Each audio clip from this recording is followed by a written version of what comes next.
এবার মক্কা একটা ভিডিও সাম্প্রতিক সময়ে ফেসবুক, ইউটিউব বিভিন্ন মাধ্যমে ছড়িয়ে পড়েছে যে ইমাম মাহাদির আত্মপ্রকাশ ঘটেছে। আদৌ কি বিষয়টা সত্য কিনা এটা সম্পর্কে জানতে চাওয়া হয়েছে। তো আমরা যে ভিডিওটা দেখেছি, খুবই লম্বা চোরা একজন ব্যক্তি, লাল একটা রুমাল পরা আছে, দেখতে শুনতে খুব সুন্দর। তো উনাকেই ইমাম মাহাদি বলা হচ্ছে। যুগে যুগে বহুবারই ইমাম মাহাদি আলাইহিস সালাতু ওয়াস সালাম আত্মপ্রকাশ করেছে, এটা অনেকেই বলেছে। এবং নিজেকে ইমাম মাহাদি দাবি করা, ইমাম মাহাদির তো শেষ নেই। সৌদি আরবে একবার ইমাম মাহাদি দাবি করা হয়েছে, সবশেষে গুলি চালানোর আগ পর্যন্ত সবাই মনে করেছে ইনি ইমাম মাহাদি। তো সৌদি গভর্নমেন্ট একটু দেরি করেছে গুলি চালাতে, কারণ যেহেতু ওমান দাখালাহু কানা আমিনা, এই জায়গায় যে প্রবেশ করবে সে তো নিরাপত্তার চাদরে বেষ্টিত হবে। এই জন্য এখান থেকে অনেক কৌশলে গরম পানিটানি মেরে, গরম পানিটানি দিয়ে তারপরে তাকে বাহিরে বের করা হয়েছে। ওইখানে যখন গুলি চালানো হয়েছে তখন সবাই বুঝছে যে ইমাম মাহাদি তো গুলি চালাইলে মরবে না, জমিন তার ওই শত্রুকে গিলে খেয়ে ফেলবে। কই এখানে তো গিলে টিলে কেউ খাইল না। এরপরে লোকটা সবশেষে মারা গেল। 1982 সনেও এই ঘটনা ঘটেছে। নতুন করে এই বছরে এই ভিডিওটি ফেসবুকে রিলস আকারে অনেক ছড়িয়ে পড়েছে যে এবার নাকি ইমাম মাহাদির আত্মপ্রকাশ ঘটেছে। এটা নেহায়েত ডাহা একটা ভুল কথা। এবং যেই লোকটাকে ইমাম মাহাদি বলে দেখানো হচ্ছে, ইমাম মাহাদি আলাইহিস সালাতু ওয়াস সালামের সূরত তো এমন হবে না। ইমাম মাহাদির চেহারা হবে, কপালটা থাকবে বড় কপালওয়ালা, আজলাল জাবিহা, হাদিসের মধ্যে আসছে বড় কপালওয়ালা হবেন। নাকটা থাকবে খাড়া নাক, নাকটা খুব সুন্দর। আমরা অনেকের নাক দেখলে বলি মাশাআল্লাহ, ওনার নাকটা খুব সুন্দর। তো এইরকম লম্বা নাকওয়ালা হবেন তিনি। আর একেবারে দবদবা সাদা না, যে লোকটাকে দেখানো হচ্ছে একবারে দবদবা সাদা, এরকম দবদবা সাদা ইমাম মাহাদি আলাইহিস সালাতু ওয়াস সালাম হবেন না। তিনি মাঝামাঝি কালারের হবেন, না সাদা না কালা, এটার মাঝামাঝি কালারের হবেন। খুব বেশি সাদাও না, আবার একেবারে কালোও না, দুইটার মাঝামাঝি হবেন তিনি। এবার আসেন পরের পয়েন্টে। ইমাম মাহাদি আলাইহিস সালাতু ওয়াস সালাম তিনি হবেন ওয়াহুয়া মিন নাসাবি, নবীজি সাল্লাল্লাহু আলাইহি সাল্লামের বংশ থেকে আসবেন। যেই লোককে দেখানো হয়েছে তিনি নবীজির বংশধর কেউ না। নবীজি সাল্লাল্লাহু আলাইহি সাল্লাম বলছেন আমার বংশ থেকে আসবে। আহলে সুন্নাহ ওয়াল জামাআতের মতামত হচ্ছে তিনি নবী সাল্লাল্লাহু আলাইহি ওয়াসাল্লামের বংশ থেকে, হাসান রাদিয়াল্লাহু তাআলা আনহুর বংশ থেকে আসবেন। শিয়াদের মতামত হচ্ছে হোসেন রাদিয়াল্লাহু তাআলা আনহুর বংশ থেকে আসবেন।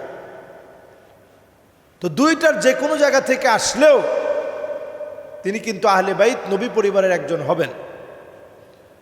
নবীজি সাল্লাল্লাহু আলাইহি সাল্লাম সেই কথা হাদিসের স্বীকৃতির মাধ্যমে আমাদেরকে জানিয়ে গেছেন। আর উনি নিজেও জানবেন না তিনি ইমাম মাহাদি। তিনি যখন মাকাম ইব্রাহিমের সামনে দাঁড়ানো থাকবেন, ঠিক সেই সময়ে মাকাম ইব্রাহিমের সামনে যখন দাঁড়ানো থাকবেন, ওই সময়ে লোকেরা দেখেই বুঝবেন যে ইনি ইমাম মাহাদি।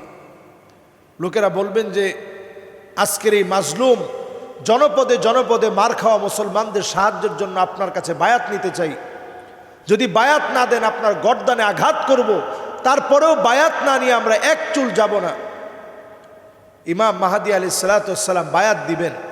ইউসলিহুল্লাহু লাহু লাইলাতান ওয়াহিদা, এক রাত্রির ভিতরে আল্লাহ তাআলা গোটা দুনিয়ার ভিতরে একটা পরিবর্তন দিয়ে দিবেন। আপনারা বলতে পারেন এটা কিভাবে সম্ভব?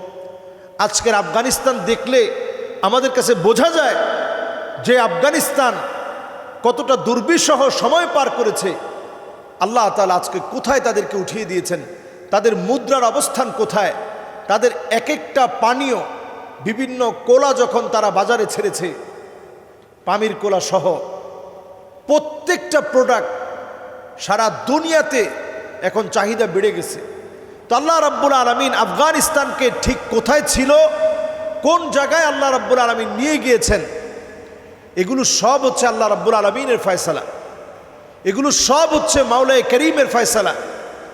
আল্লাহ রাব্বুল আলামিন চাইলেই এই সমস্ত সমাধান আল্লাহ তাআলা দিতে পারেন, যখন যাকে মনে চায় তাকে দিয়ে আল্লাহ তাআলা শক্তিশালী করতে পারেন। ইমাম মাহদী আলাইহিস সালাতু ওয়াস সালামকে দিয়ে আল্লাহ তাআলা মুসলিম বিশ্বের ইতিহাসকে আল্লাহ তাআলা পাল্টে দিবেন।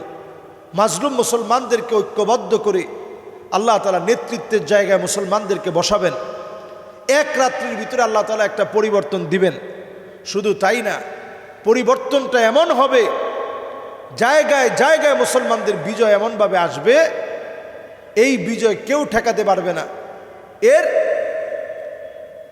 6 কিংবা 7 বছর পরে দাজ্জাল এই পৃথিবীতে আসবে। এখন দাজ্জাল আসার জন্য পুরাপুরি প্রস্তুত। বর্তমানে খাজারিয়ান যারা আছে, যারা সারা ওয়ার্ল্ডকে নিয়ন্ত্রণ করে, সারা ওয়ার্ল্ডের সমস্ত নিয়ন্ত্রক যারা, বিভিন্ন ধর্মাবলম্বীর বড় বড় যারা আছে, এরা সব মিলে দাজ্জালের অপেক্ষার প্রহর গুনছে, দাজ্জালের অপেক্ষার প্রহর গুনছে শুধু মুসলমানদেরকে চিরতরে শেষ করে দেওয়ার জন্যে। আর আল্লাহ রাব্বুল আলামিন দাজ্জালকে পাঠিয়ে দিয়েই তাদেরকে চিরতরে নিঃশেষ করবেন, মুসলমানদেরকে আল্লাহ রাব্বুল আলামিন চূড়ান্তভাবে বিজয়ী করবেন। সুতরাং আল্লাহ রাব্বুল আলামিন আমাদেরকে সতর্কতার সাথে কথা বলার, আজগবি বিষয়ে বিশ্বাস না করে জেনে শুনে তথ্যভিত্তিক, অথেন্টিক, নির্ভরযোগ্য কথা বলার, এবং ইমাম মাহদী আলাইহিস সালাতু ওয়াস সালামের নামে বিভ্রান্তিকর বিভিন্ন কথা বলে কেউ মনে করতেছে পাকিস্তানের মোহাম্মদ বিন কাসেম তিনি ইমাম মাহদী, আবার কেউ কেউ মনে করতেছে আমাদের বাংলাদেশের নড়াইলে ইমাম মাহদীর সবচেয়ে বড় সৈনিক, উনি এখন নড়াইলে আছেন, নাটোরে আছেন।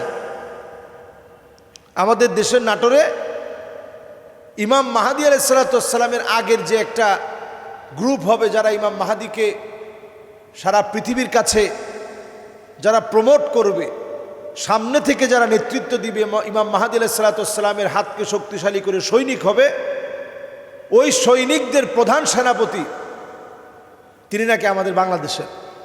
আবার বাংলাদেশের লোকও ইমাম মাহদী নিজেকে দাবি করেছে যে সৌদি আরবের জেলে এখন আছে। তাহলে আপনি চিন্তা করেন, যুগে যুগে এরকম হটকারিতা হবে, এই সময়ে নিজেদের ঈমান বাঁচিয়ে রাখা এটাই সবচেয়ে বড় চ্যালেঞ্জিং। আর আমাদের কাজ হচ্ছে জমিনে দিন কায়েম করা।